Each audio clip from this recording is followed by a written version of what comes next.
administration, counselling and opportunity shop had operated out of this old building in James Street until the ATCO company donated one of its relocatable buildings.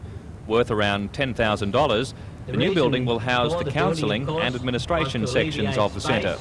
In the last 12 months, the centre has helped 800 new clients through family or financial crisis. While only half the people who seek help are single parents, 70% of work goes into this area. Despite its role in helping the community, it receives no financial help from either the federal or state governments. On hand to officially open the centre were Lake Macquarie Mayor Jeff Pasterfield and ATCO's Brian Bonus. There was one hiccup when they tried using the backdoor key to open the front door, but after a short delay, the new office was open.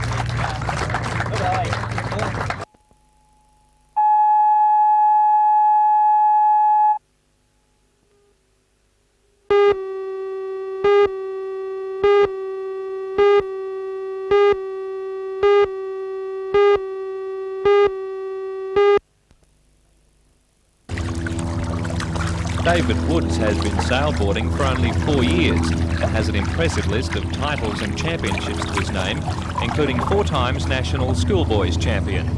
The Olympic class is Division 2, which is raced on hollow-hulled boards with a similar shape to a scaled-down 12-metre yacht. The Morisset High Senior says the conditions in Korea shouldn't prove too much of a problem. They're fairly light over there, about 4 to 5 knots wind strength average. Fairly choppy, where the Olympic trials next year we're going to hold them down at Terrigal or Manly, try to get a place as near the wind conditions over there as possible. But this year will give us a really good guide of what it's really like, with two from Australia going over. Australian sailboard coach Greg Johns says David has the potential to be a big medal chance at next year's Olympics, when sailboarding will be included for the first time. He beat 2 or 3 different world title holders who are all 19 to 25 last weekend.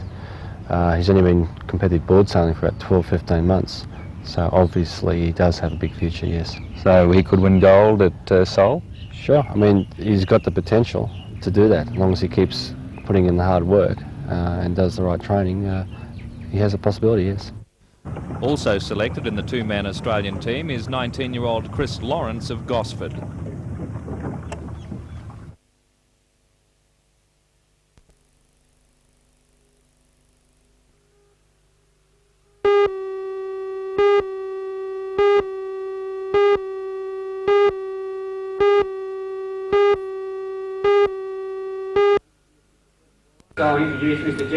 Despite denials that the minister was campaigning in the Hunter, Barry Jones was surrounded by political supporters at last night's forum. As Minister for Science, Mr Jones says Australians aren't facing up to the challenges of the technological revolution. He believes this country will be left behind unless the problems are soon solved. We've got to make our education more rigorous. We've got to make science part of the political culture.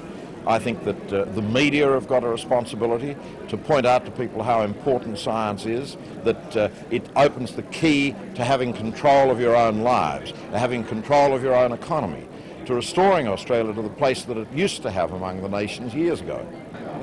Do you think most Australians are afraid of technology? Yes, I think that's quite an important factor. And the fact is that a lot of the new technology is very difficult. When you're talking about things like biotechnology, for example, it's much more complex than talking about wheat or wool or coal, all the staples we've grown up understanding. And that's why we've got to put much more intellectual effort into it. What about Newcastle? Where is our technology headed? I think Newcastle has done remarkably well in diversifying its base. Once this was seen as simply being a place that processed coal and steel with a bit of shipbuilding. Now it's much more diversified, and I think the future for Newcastle is really very good. And there are a whole number of very interesting new industries developing in this area that you ought to be very proud of.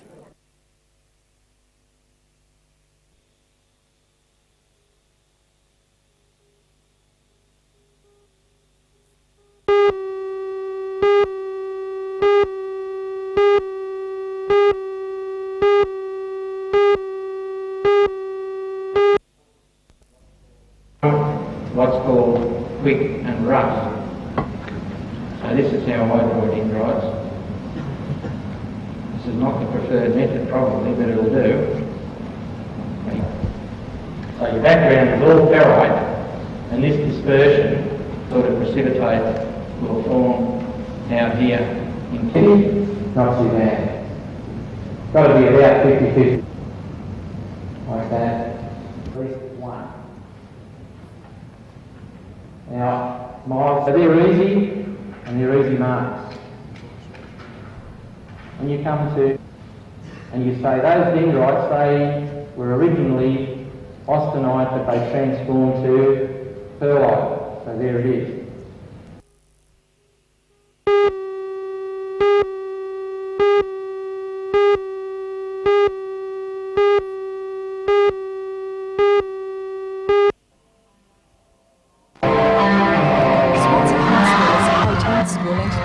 The demonstration mime show. The show is designed to encourage schools to compete in a competition that starts at the Shockwave Convention nightclub tomorrow night. Over the next couple of months, 2 schools on Friday and Saturday nights will have 15 minutes to convince the judges and the audience that they are the best mimers. According to marketing manager for the Warren Druin Corporation, Carmel Young, the competition also requires creativity, hard work and a good sense of fun. Those who don't have a good voice may have never had a chance to perform before. This time they don't need to. They can be creative, outrageous, imaginative, but they're actually competing for their schools. We've got $4,000, which McDonald's are putting up that major prize. So the winning school is going to get $2,000, then it'll go down to $1,000 for the second place winner, $500 for the third, and of course the winning participants from the school are actually winning individual prizes as well. So besides the kids, I think it's a thing for the schools. The 10 highest point scorers will compete in the finals of the competition at the City Hall on September 3rd.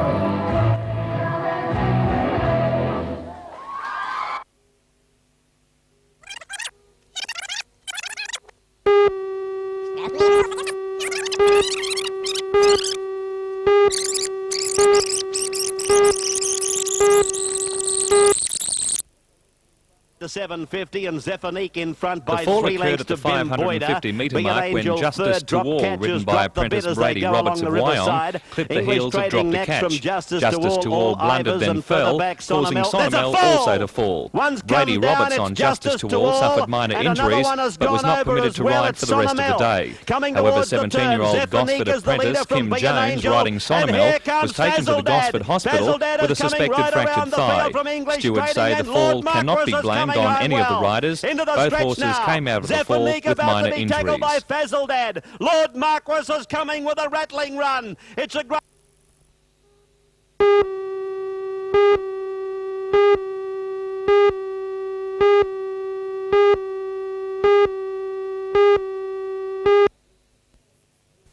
The minister says he had planned to bring the money to the electoral hunter before the election was announced, but the dissolution of Parliament helped to speed up the process.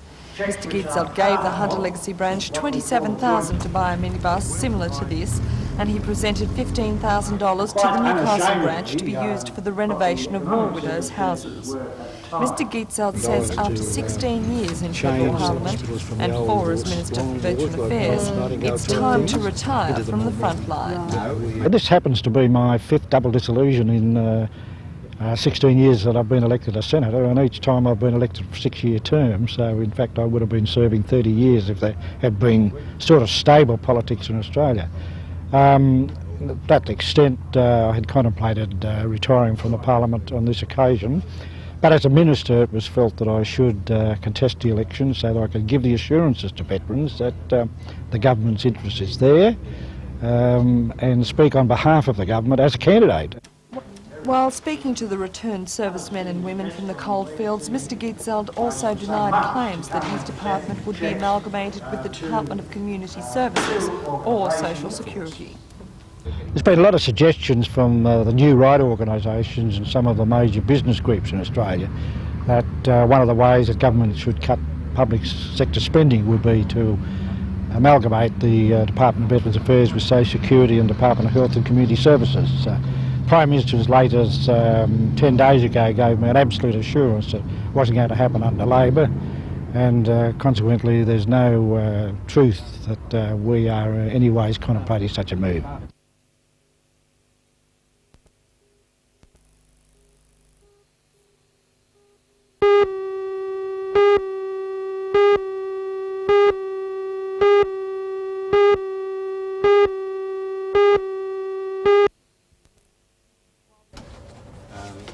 While the number of entries hasn't changed over the past few years, the standard, according to Judge Paul Kavanagh, certainly has. Some of the best poets in Australia have sent poems in this year to compete for the $4,000 prize money. The Hunter District Water Board is sponsoring the adult as well as the $2,000 school students competition. The winners will be announced during the Matara Festival on October 2nd. But until then, Mr Kavanagh says he and the two other judges, Dame Leonie Kramer and rebel Sydney poet John Tranter, who are on opposite poles of the literary world, should have an interesting time. Well, we chose them both because they're excellent, but because they have very different tastes, and because, quite obviously, they'll attract different people into the competition.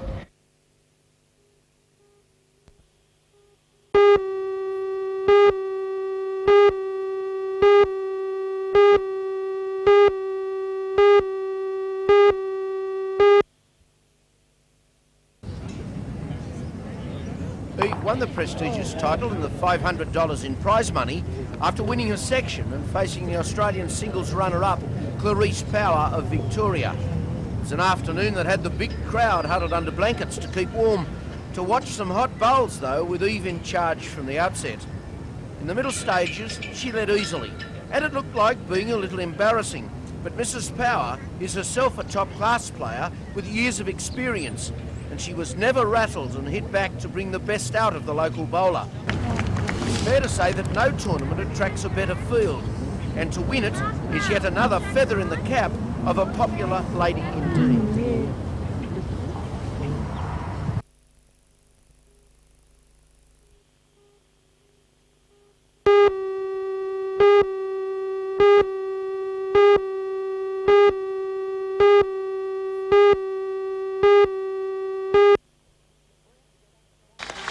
Framed against the soaring Brandenburg Gate, now part of the wall which divides Berlin, President Reagan challenged the Soviet Union to offer a dramatic signal on human rights to underscore its new openness. Come here to this gate. Mr. Gorbachev, open this gate.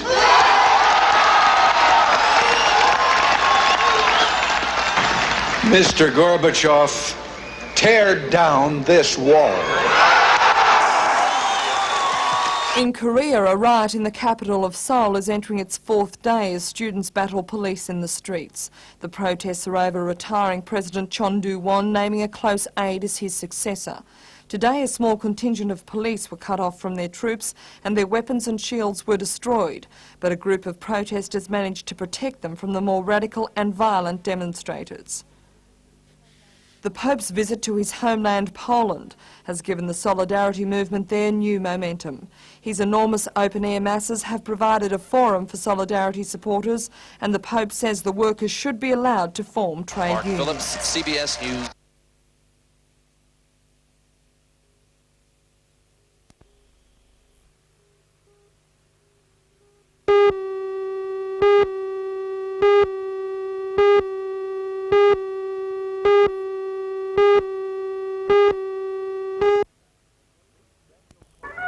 Meet Daniel Klomper, a famous German violinist who tonight will make a special guest appearance at a fundraising concert for the Hunter Orchestra.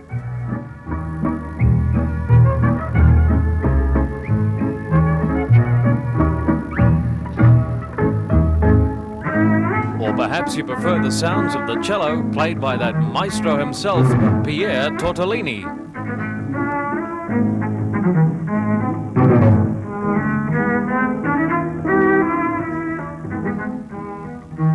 These fine musicians are part of a program of music and poetry called On With the Motley. They're the creations of puppeteer Bruce Rowland, who says marionettes are a dying art form. Puppeteers that work string puppets are somewhat dying out. The big trend has been towards the Muppet-type characters. The marionettes, though, are almost a dying art form, actually. So you're maintaining a sense of heritage, you think? I certainly am. The show gets underway at 7:30 tonight in the Mackey Building in Auckland Street, Newcastle.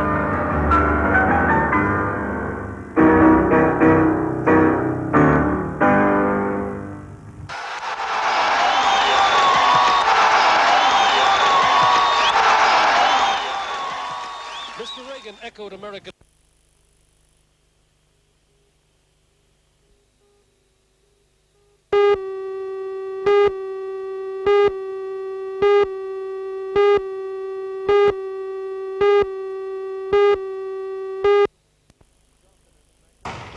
This afternoon's matches at the International Sports Centre were fast and furious. The Super Squash competition this year involves 7 teams of 3 players each.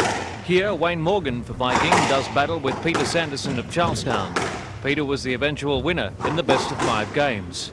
In another match, Rob Hardy beat Tony Burns, and that means that next Saturday, Charlestown will meet the Cessnock team in the grand final, which starts at 1:30.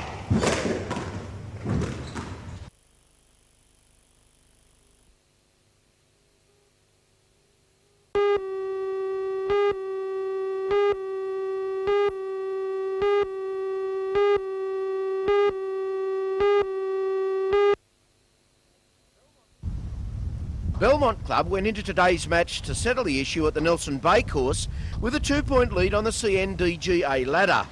The match, worth 2 points, went to the Steelworks Club with 5.5 wins to 3.5 wins. Most of the ladies in the team of 8 play off single figures, with an off-the-club match play format deciding the result. Despite the wind that caused some minor problems only at the Bay, most matches were well fought out. In town at the Merriweather Club, the wind played havoc with the ladies, and it was a credit to them that they could play well at all. It was the setting for the number 2 pennant final, which finally went to the Toronto Country Club over Hillsborough Charlestown. Toronto now play bottom of the ones Murray next Monday at Newcastle to decide which of the 2 plays in the number 1s next year.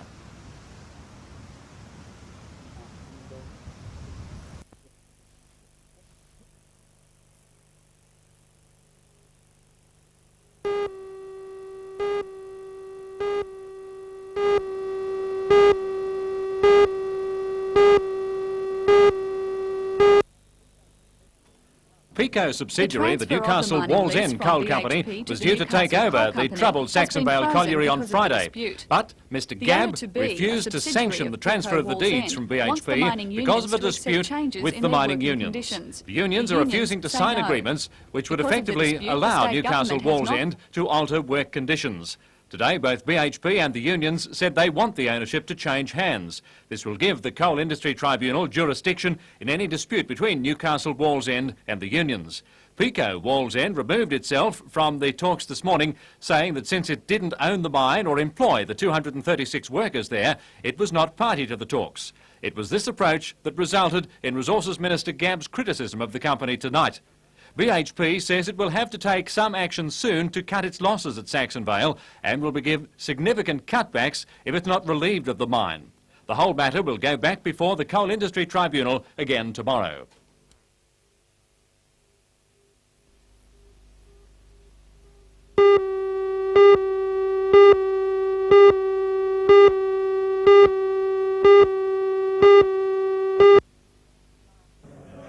Scientists, local government officers and consultants gathered at the picturesque Strathaven Country Club at Wyong today.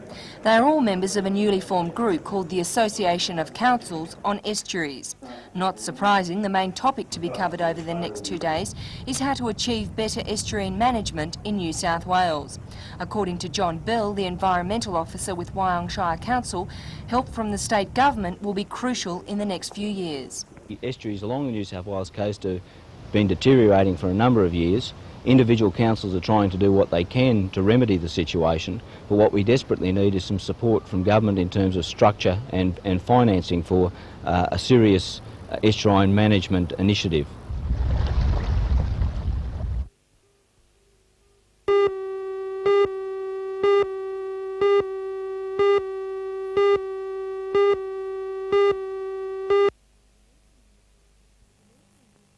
The meeting in Newcastle has given the members of the council an opportunity to see some trouble spots firsthand and to speak with local officials about their road problems.